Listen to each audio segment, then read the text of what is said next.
Haleluya, haleluya. Mimi ni Pastor Foster wa Elam. Leo tutazungumzia somo na ongea juu ya msaada. Sijui kama uko na shida gani, ili wakati unapokuwa na problem msaada unakimbilia wapi. Sasa leo tutazungumzia kwa ajili ya msaada. Kitabu cha Zaburi sura ya 46 mstari wa kwanza mpaka mstari wa pili nasema, sisi kimbilio letu ni kwa Mungu. Mungu ndio msaada wetu. Wakati tunapokuwa na mashida tunakimbilia ni kwa Mungu. Sijui unakimbilia wapi wakati wa shida yako.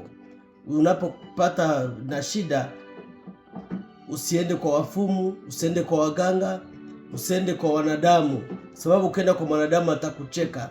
Lakini kimbilia kwa Mungu. Kwa Mungu ndio kuko msaada.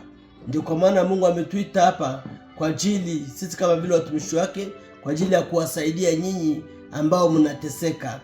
Msaada